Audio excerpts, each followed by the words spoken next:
lifetime, you'll spend 6 months in the shower. And all that time, you'll be drowned out by the din of crashing water. But the humble shower is evolving. Today, German engineering is pushing back the boundaries of science to make near-silent showers. How do they do it?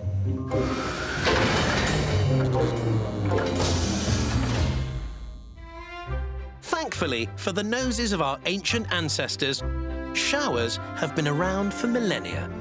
Ancient Greece had the first communal showers.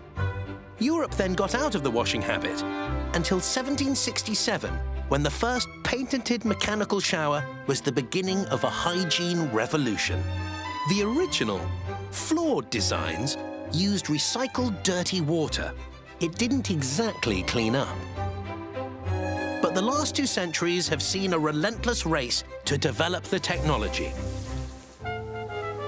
Nestled in the Black Forest, in the town of Schiltach, southern Germany, are Hansgrohe. The company started in 1901, when its founder, Hans Grohe, staked his fortune on the growing business of getting rid of grime and began designing showers. Today, they make 4 million a year. And the latest generation of showers are the product of state-of-the-art science. This is the Spray Lab. Head of Innovation, Stefan Irath, builds each new design around the customer. But sometimes you need a massage or to rinse shampoo. That's why we put different sprays in there. And in the future, we think we will only switch sprays by pushing a button. The most advanced showers offer everything from a soothing massage to a powerful pelt of water to wake us up.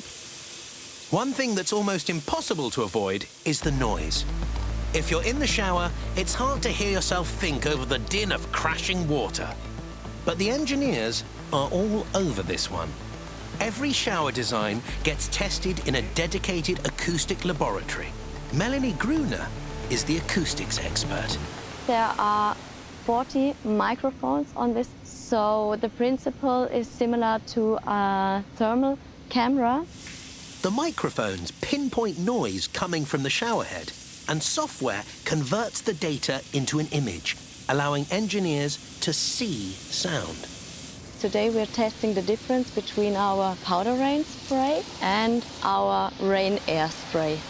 This shower with the rain air spray mode is 16 times louder than the new spray mode, and it is nice to relax if you have a silent shower like our new powder rain. Once the boffins have sorted out the clever stuff and come up with a new design, it's up to the boys and girls in the factory to turn it into reality. In the old days, they made showers from tin, but the metal didn't stand the test of time. Today's super tough showers are made from a blend of plastics with a chrome coating. We're having the chrome finish, but when we guide the water, it's drinking water, so we need special materials which guide the water. These white ABS plastic granules make strong, sturdy housings for the shower heads. The interior parts that come into contact with the water are made from dark granules of an inert, heat-resistant plastic called Noril. But they can't start making shower parts with the granules in this state. For a start, they may have become damp from being stored, which would cause them to stick together. So a vacuum pipe sucks them into an air-drying chamber. Once dried, the granules flow smoothly through a 5-kilometer maze of pipes fit for Willy Wonka's chocolate factory. The wrong plastic in the wrong machine would halt production. So a computer-controlled piping system called the Navigator sends it in the right direction. The Navigator pumps the plastic to one of the factory's 50 injection molding machines, where the process of making a shower head begins. The machine heats the white ABS plastic granules to 260 degrees, melting them. Then it injects the liquid plastic into shaped molds. This one is making hand showers. But the solid shower heads have no room for the internal components that guide the water flow. A bit of heat will fix that. A metal plate heated rapidly to 260 degrees creates the grooves necessary for the installation of the shower cartridge. The next stage is for the shower parts to get their shiny metallic finish.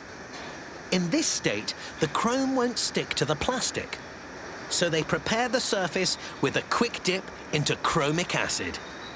The acid etches microscopic holes or pores into the smooth surface of the plastic. Next, it's dipped into a solution of palladium, which collects in these microscopic pores, creating a surface that other metals can stick to. Then come layers of copper, nickel, and chrome. Once they've got their coating of chrome, the newly shiny shower heads are sent for assembly. Here, they'll be united with the internal components known as the shower cartridge. It has 10 separate components, some smaller than a fingernail. Jörg Reif has been in the shower business for 25 years. Here we have the most important part for this cartridge at all is this little button, because this button is responsible for changing the different spray modes. Here you can see how the water flow is going. Here, this way along. So you press the button, then you have the first chamber full of water, means the first spray mode. Then if you push it again, then you have the second spray mode, and you push it again, you have the third spray mode. The parts of every shower head are put together by hand. The shower head is boxed up and sent off to the distribution warehouse. From here, 20,000 showers will fly out to bathrooms in more than 140 countries.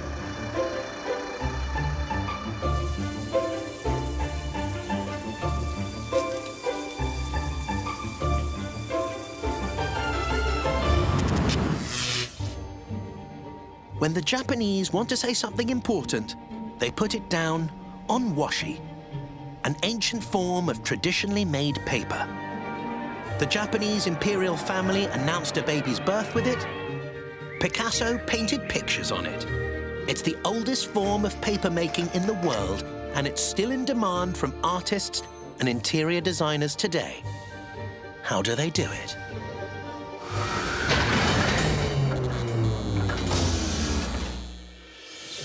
Two hours north of Kyoto, the city of Ekizen is the center of Japan's traditional paper industry. That's down to the paper mulberry trees which provide the essential ingredient for washi. It's up to this man, Junichi Iwano, to turn the mulberry bark into paper. He learned the trade from his father, Ikibe Iwano, a master paper maker who is so skilled at the craft, the Japanese have named him a living national treasure. It starts with a bundle of dried strips of paper mulberry bark, the only part of the tree used for paper.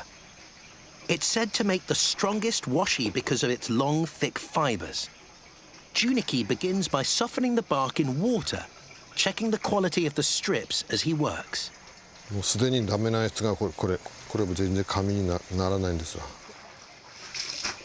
Then Junichi drops the bark strips in boiling water. But at this point, the bark is still packed with impurities like wax, which would make the paper stiff and hard. So Junichi adds the alkali soda ash, which washes away the impurities and softens the fibers. After 4 to 5 hours on the boil, they need to be washed again. This time in local spring water. But even that doesn't get rid of all the impurities. Junichi does a final check by hand. これは構造の中に含まれていますゴミとか塵を一本一本丁寧に手で取っているところです。黒いものがあったりするとやっぱりそこが目立ってしまって。 Even after cleaning, the stubborn fibers still cling on to each other. Beating them with a club further loosens the fibers. But it's not just a matter of brute force. 機械もあることはあるんですけども、手の方が加減が効くんですよね。finish. 大体叩いてしまうとこれがもう本当にもう粉々になってしまって繊維を傷めてしまうんですけど、手で叩くとやっぱ手技というでしょ昔から。で力加減があるんですよね。When he's reduced the pulp almost to the consistency of rice pudding, it's ready for the transformation into paper. After all that work separating the fibers out, Juniki needs to bind them back together to form a piece of paper. But this pulp would just fall apart if you let it dry. To give it some sticking power, the pulp goes into a mix of water and a natural binding agent made from local plant roots. Juniki then uses a bamboo screen fixed inside a frame. He sloshes the watery pulp around the frame to let gravity even it out. 紙の均等な厚さを作るのが一番難しいですから、この中にバケツいっぱいの原料が入っています。それがこの一枚一枚すき上げることによって中が少なくなってくるんですよ。どうしても。で1枚目の紙と7枚目の紙では。After 2 minutes of careful sloshing, a sheet of paper is finally formed. But it's still plumb full of water, and nobody wants squishy washi paper. So he places the paper on a manual wooden press. 2 hours of pressure squishes out most of the excess water. Even after that, the sheets are still damp. Juniki and his dad take them next door for the drying process. They place them on drying boards, carefully brushing them flat. Then the boards are transferred to a drying cupboard and left for 5 hours. Once dry, Juniki carefully peels the sheets off. But not a single sheet leaves the workshop until Juniki says it's perfect. これはすき上がった紙を表裏塵がないかを見て、塵があるところをこういった小刀の先で取っているところです。He checks the thickness of each one, making sure it's even all the way through. The finished washi is a piece of perfection, a connection to a bygone world fit for an imperial decree.